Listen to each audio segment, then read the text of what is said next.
Yes, okay, Spider-Man. He Okay, lost are y'all MJ. ready? Yeah. Quiet on set. 5, 4, 3.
I was born in Brookfield, Mississippi, and I was raised in Blytheville, Arkansas from the age of 1 up until about 21, and then I moved to Chicago. Do you like it? I love it.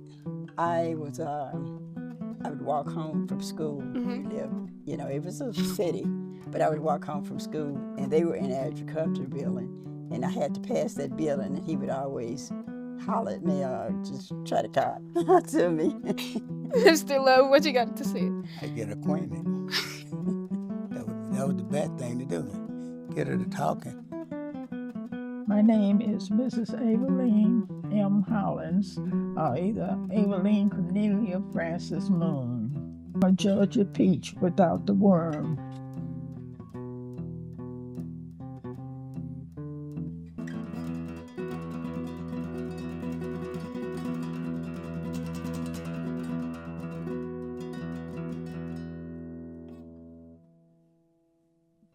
We worked in the white folks' houses, and I would fight with them because they would use a phrase, we are going to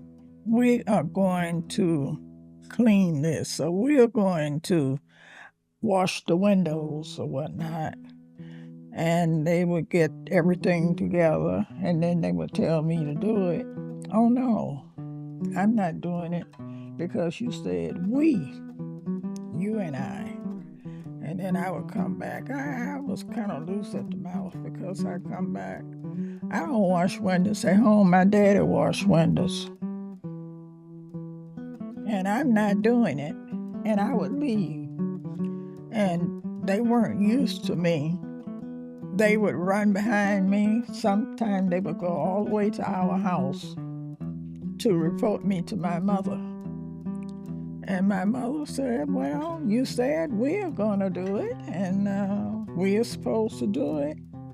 And she can go back if she wants to. If she doesn't have to go back. So that'd be the end of that. I was raised in Inglewood area now. Every year someone has a baby in my family. That's how large I am with our young generation. So we have a very huge family, and we do have family reunions. And I try to keep it in order. When you're the matriarch, you have to try to keep people in order. What I like about when we do have our reunions, we compare dancing. Now, for the elders who dance and the middle generation, the little, we kind of compare, we compete with each other doing dances. We do a big picture spread for family. They're included. They might be deceased, but we do their pictures. Trying to introduce and bringing it up to the ones that didn't know the past family, the older generation. So we try to teach them about who this person was. I grew up between 39th and Lake Park, which is over by the lake, to 44th and Cottage, which was middle, I guess, of it. And childhood was really good. We didn't have all of the social media and stuff like that. So we actually got to go outside and play and know each other, and we had neighbors that if they saw you doing something wrong, they would correct you, And then a lot of times, if it was a bad thing, they would walk you home to your parents, and then you would get in trouble. Growing up, we had it was a house with everybody, with all the siblings and stuff. So I really got to experience having your cousins, your siblings, and everybody around in the house. I really like how we all just came together. We was outside. My family loved to sing, even though they can't sing, but it's okay. I learned a lot of the dances and stuff, the slides and all that. So I like it. You know, I'm talking family now. We love each other. We try and do things together. You know, my children. I'm all that they've had for quite a while. My husband died so young. He was a police officer, and he got killed. You know, and I had to raise him. So we're very close because I was all they had. You know, but there was no nonsense. You know, we had fun. Every Friday we had what we call fun night. You know, we would eat junk food and we would dance. I did the MC Hammer. Do you know what that is? I've heard of it. I don't think I've seen it. I danced. We had fun, you know. So Black is beautiful.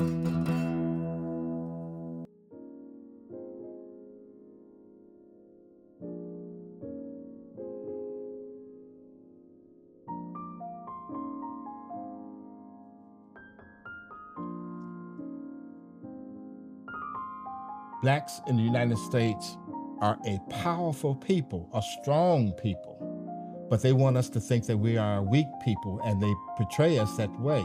But you can't survive over 400 years of slavery and be weak. But blacks in the United States have survived 400 years of slavery and are still surviving, okay? But they want us to think of ourselves as weak, and we are not. And we need to see it from that perspective. I was born and reared during segregation. I was brought up with a lamp, kerosene lamp, toilet on the corner of the back porch. The running water was like this light right here on the back porch. Took baths in tin tub that you wash in.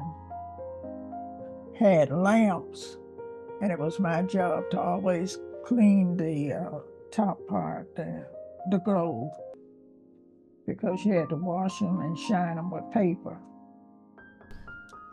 Some of the things that happened back then was when, before Martin Luther King came in and started the march, you know, to make it better for us, because down in Arkansas, when we were there, we couldn't go in restaurants and things. We had to go to the back and order what we want, you know. And then as we moved here to Chicago, some of the places here was like that.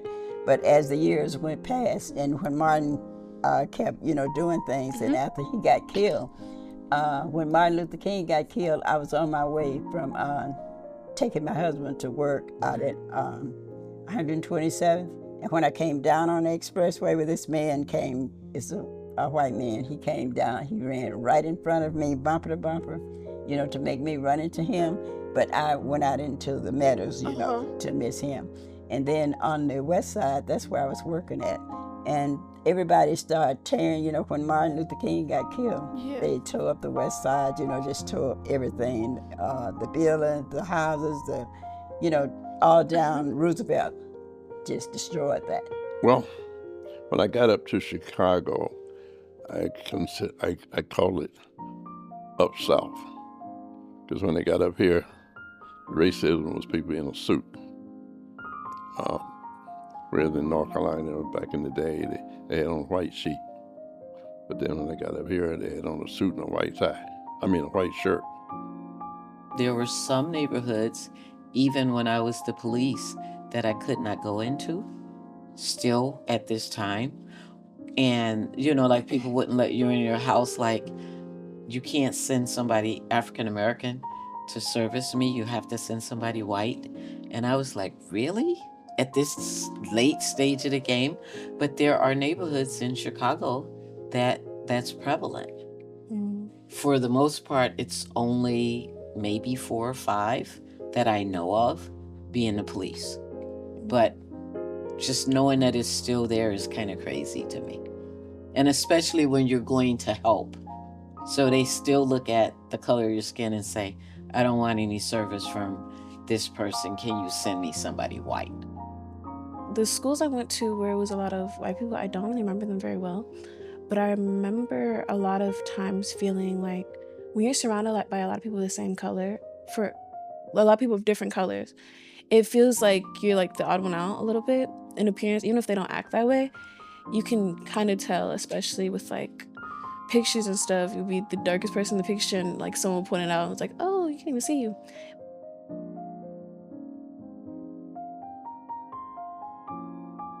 I learned the city with a book, a street guide. Like I said, I used to run coast to coast. So I had a map. Give me a map. I had a map, a Bible, and a dictionary. Back in the day, we used to go down to Sears Tower. We used to go downtown, my friends and I used to go downtown. Sears Tower was one of the landmark, was a landmark that we always knew, especially when you started driving. You know, one of the statues that I like is down on 47th and King Drive with the man, the statue. Right. It's like he's coming back from South, walking with his suitcase. That's one of my landmarks too. I love buildings. So like, I love to ride around and look at buildings and construction. It's just fascinating to me. Compared to old structure, compared to new structure. It is totally different, and I love it. Yeah, I say that too, because like, if you really look at it downtown, it's like a maze, and I'm like, this is nice.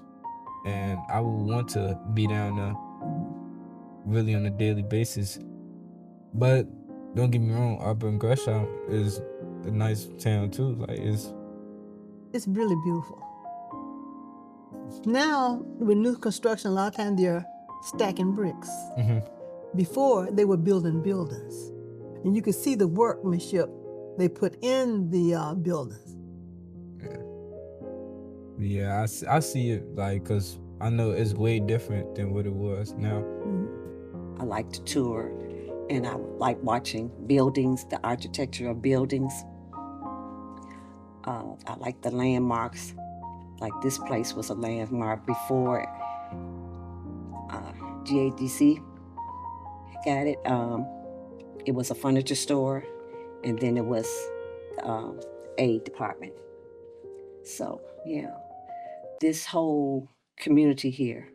I remember going to Operation Breadbasket, which was at the Capitol on 79th and Halsted. I think I was about maybe 8 or 9.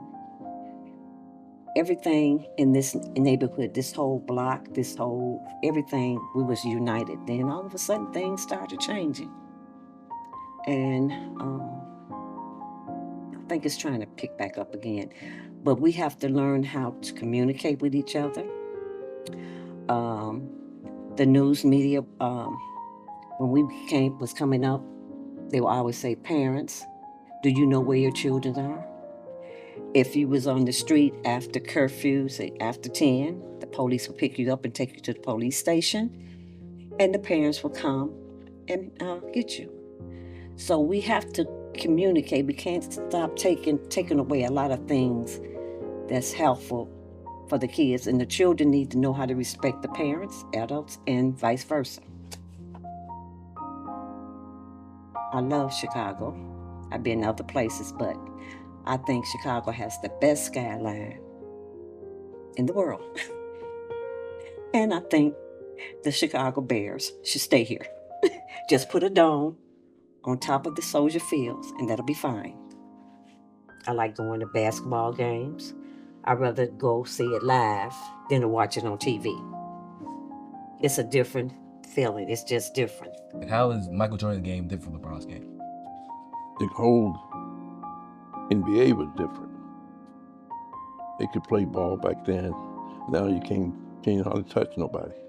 Referee blow the whistle every time somebody get close to the rock. You don't think LeBron can survive back then? Huh? You don't think LeBron can survive during like the 90s or 80s?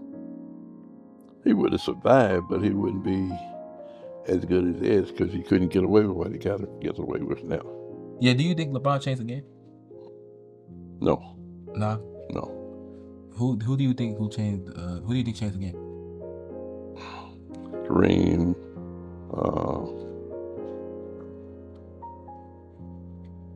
Bill Russell. Russell? Yeah. Russell. You won't believe this. Now, we was taught against water. Down south, all the white kids knew how to swim and whatnot. They claim it was due to our hair, nappy hair. We didn't want to get our hair messed up because you had to pay to get it straightened. So we didn't have swimming pools or anything like that. And I would go to the zoo here. I bought a swimsuit when I came here at 16 that never got wet. I would go to 31st Street Beach. That was the popular beach. Lay out there in the sun. I don't think my big toe got wet because I had field water.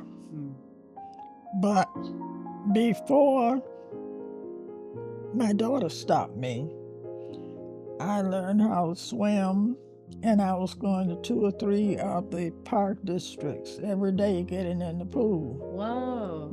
That's really cool. But I was afraid of the water. Learned in North Carolina, but I didn't do a lot of it there because there wasn't a lot of places that back in the day we could go swimming unless you went out on the beach outside somewhere. But there wasn't no indoor swimming for us back then. Or you go to a ditch. When I was in high school, Smokey was just a teenager. We're about within a year or two of each other and what have you, in age and what have you. He was singing left and right, and the rest of and Motown was just coming through, and becoming big. I went to the Regal Theater. We got to see a movie and the artist. We had drive-in movies. We had block parties. We did all kinds of things, and nothing was dangerous, We did. So we did different stuff. We went to dances like you all do. We had different activities at school. So it was basically the same, only it was just monitored. It was structured. So like growing up, just listening to everybody sing and dance, I loved it growing up as a kid, and I kind of did majorette. So I really do like dance. And then I have IB dance, and it kind of focuses on like ballet and hip hop kind of. I didn't know how to dance, and I found out later he didn't either, but we ran with people who knew how to dance. And I was a fox. I knew how to sew and whatnot, so I had beautiful clothes, and I used Vogue patterns. So you didn't see me. I mean, what I had on, you would really have to look for it because it was different. And I think he fell in love with my shoes. You go places, everybody got on the same thing. Everybody's talking the same talk. Everybody got the phone and they stuck to the phone. We did things individually, I didn't want my dress to look like yours. He didn't want his suit to look like his. So we went on, we had individuality, but it seems like everybody wants the same thing. I'm not from Chicago. When I came here, and even when I was in like Rockford, a lot of people have a tendency to be like, why do you talk like that? Or like, why do you dress like that or stuff like that? Like, a lot of people want, they're embarrassed. A lot of people are embarrassed these days, especially because of social media. I feel like people get embarrassed very easily. Obviously embarrassment has always been a thing, but I feel like it's gotten so much worse nowadays. People are scared to like stand out. For a while, especially during COVID, that made it a lot worse. My anxiety got really bad in COVID. Really? And when I got out, I was a lot of people. Like I wanted to do anything not to stand out because I didn't want to attract attention.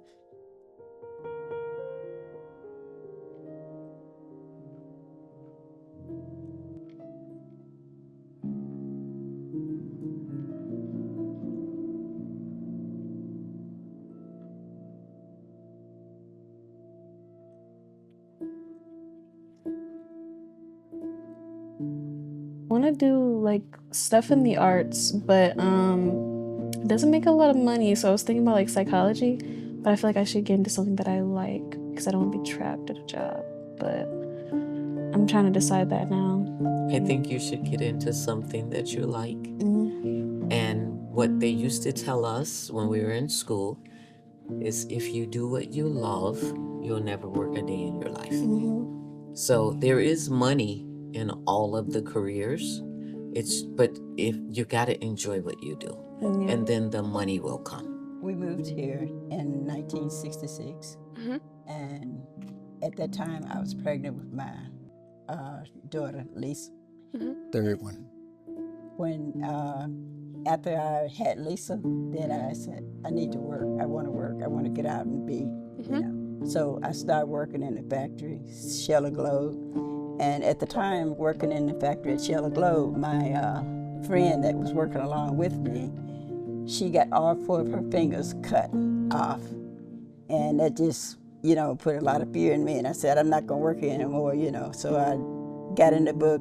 At that time, we had the yellow pages. We could get in the yellow pages and find what you want to do. And I found Barber College. And I attended Moeller Barber College. I graduated from Moeller Barber College with honors, and I had to have a master barber to sign me out at that time. Now, they just walk out. But at that time, we had to have someone to sign you out. So the master barber signed me out. I worked with him for 2 years. After I worked with him for 2 years, then I got my own shop. And I started to work. And been going ever since. Well, we started years ago, like I said, 8, 9, 10 years. I was that age.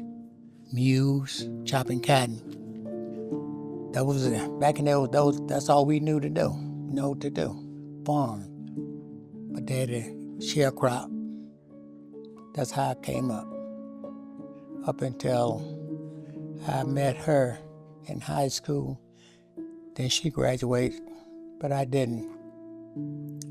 But so that's a long haul, a long ways back. But I enjoyed myself though. I learned a lot. I didn't go to college. I will put it to you like that. I walked out of school. Walked out of high school last year. They wanted me to go up, do another year. I told them no. So I've been running ever since. I came to Chicago and stayed with my uncle and different friends and worked. And my first venture was Metropolitan School of Tailoring. And I worked. Then I was in the tailor business. And I managed a 56 apartment building. Oh, wow. But my livelihood was at Micah Reese Hospital. I met my husband when I was working at Micah Reese Hospital. I would go to the north side in the daytime and I could clean apartments in a day. And then I would come back to Micah Reese, and I was a friend to the student nurses. They would let me take a nap in their room, and then I would work there half of the night, and then I would go to school. I mean, it was just a circle. Wow. But you're looking at a self-made woman. That first summer that I was here, I didn't make enough money. And my French teacher in high school took me by the hand and took me to Clark College because, just like you talking to me, they asked us questions on what we wanted to do. And she had graduated from Clark College. She registered me. She paid my entrance fee. And I seem to think she got me my first job, which was over in Emory. I used to go get on my bicycle and go to Emory and iron the presidents of Coca-Cola. They would have sprinkled all of his shirts because, you know, it's hot there. And I just have a stack of sprinkled shirts, and I would iron shirts all day long and hang them on hangers. And that was how my spending money for college. Wow. But if she hadn't been in the picture, I wouldn't be the lady that I am today. Because my parents, my mother had a third grade education. My grandmother took her out and put her in white folks' house. Then my dad had a first grade education. So their educations were limited, right? Dad had worked as a yard man over at Emory University, and the white folks taught my mother how to cook. So she was the head cook at girls' high school. And I remember when I graduated, it didn't mean nothing to them because they didn't know the meaning of it. When I was 10 years old, I started attending Amelia Dunn Hookway. And after I left Hookway, I attended Lindblom Technical High School. I graduated from there, and I attended Southeast College and a little bit of Kennedy King Junior College. How would you say your high school experience? Well, it was enlightening, to say the least. There was a lot of racial tension when I went to Lindblom because it was basically the first technical class that Lindblom had. Originally, I was supposed to attend Tilden Technical High School, but the year that I graduated, Tilden became a general high school and Lindblom became a technical high school. Now that school was on the west side of Ashland, which was a predominantly European community. So, I would say probably 85% of the people that went to the school were European and 15% were, African American. So you said you worked at a hospital. I want to become an anesthesiologist. I want to know, what field was you in specifically? I was in diagnostic radiology, so I took the x-rays of the patient. And back then, now it's a profession. Now it's when I went in, it was technical. So now you have to go do your prerequisites first before you get in that program. Where I didn't have to. I went to Malcolm X opened up in 1970. I didn't go to Malcolm until 78. Graduated from high school in 73. Our class was the largest Black class. And I started a Black student union. If we got to read Hemingway, you got to read James Baldwin. I mean, it works both ways, And it's just different in time. When I was coming up, most of the people I went to school with, they were white. So the neighborhood changed. Seeing, I don't know, they must have moved during the night. I don't know what happened. But they disappeared. They are talking about taking our Black history out of schools. I feel that they don't need to. I think now a lot of the teachers are in the business of just teaching and not making sure that the students are learning. I think a lot of it's kind of, in my impression, it's kind of like just a job.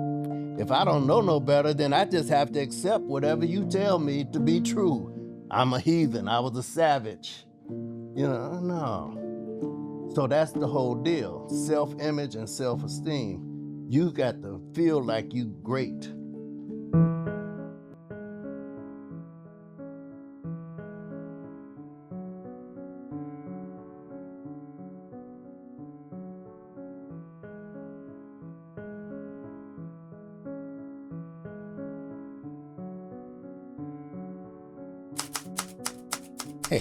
She don't want to tell you.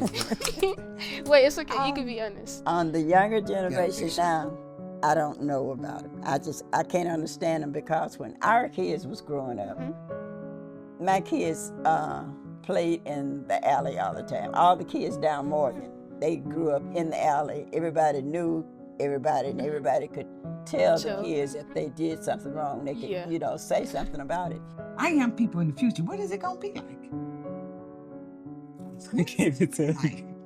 It's scary. You know, when you're an older person, you see things like this. It's a scary situation. According to my mother, it's more dangerous outside than it was back then. Y'all could go outside and do whatever y'all wanted and stay out till the street lights come on. We can't do that now because we might end up gone the next day.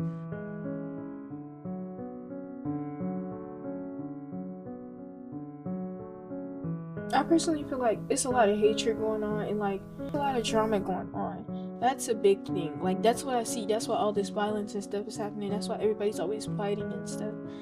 And I noticed it at school as well. But in my own family too. I feel like we should stay together because we're family and we grew up together. So it's just natural for us to always be around each other to get the sense of like an experience with each other because we don't know the people who we're going to meet in the future, and it's good to have somebody to support you and have your back in times of need. I'm never afraid in the black community. They always want to give us that opinion that black folks should be afraid of black folks or what have you. The only time I'm afraid in Chicago is when the police is driving behind me. Okay? They're the ones I'm afraid of. When I was young, Chicago had 2 police forces. We had the Chicago Police, then we had the Chicago Park District Police. There, you could tell the difference when they would ride around in their cars. Chicago Police, the top of the car was black. The Park District Police, top of the car was white. Okay. And Chicago had and probably still do had a very crooked police department. There was so much scandal that they end up having to do a nationwide search for a new superintendent to come in to reform the police department. I remember that, what have you. Okay, one of the things that he did was combine both the Chicago Park District and the Chicago Police into one police force. There's a big problem with like, realize a lot of people that are like my age and younger can be very disrespectful, even towards people their own age. And my grandpa was talking about that. Like, he used to go outside and go on walks every day, but he doesn't do that so much anymore because he, like, they don't bother him, but just seeing it is, it's just, and they might. Yeah. Some of the kids' attitudes do be out of order, but I feel like a reason for that being is like not everybody has supportive parents or parents who they can open up and talk to, but still it's just like the way people come off. Like the younger generation can do better with that. A note I would like to leave for everybody that's watching, you know, just take some time and listen to others because they might have the right idea for you. Right. And it might be useful. So definitely take the time and just listen. You don't even gotta speak. Just listen. And have patience. Of course. It goes a long way. And a lot of time, like you say, listen. It is good. Listen and be patient. Now, I'm in the neighborhood of Simeon. And the last time I was in there, the library shelves are empty. I don't think that we read anymore.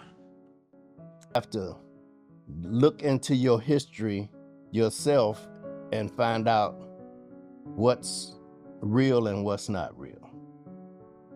If you have grandparents, parents, grandparents, great-grandparents, sit down and talk to them. I used to talk to my mom all the time because she grew up in an era. She was born in a depression, and I know you guys have heard that word, but she was actually born in it and she lived through it. You know what I'm saying? So there's such a wealth of information in your older adults, but you guys won't know those stories if you don't talk to them. And then they also feel like, well, you guys don't care about what they think or value their opinions because no one ever asked them. Pick their brains because they've done most of the stuff that you're trying to do. If not more. If not more, absolutely.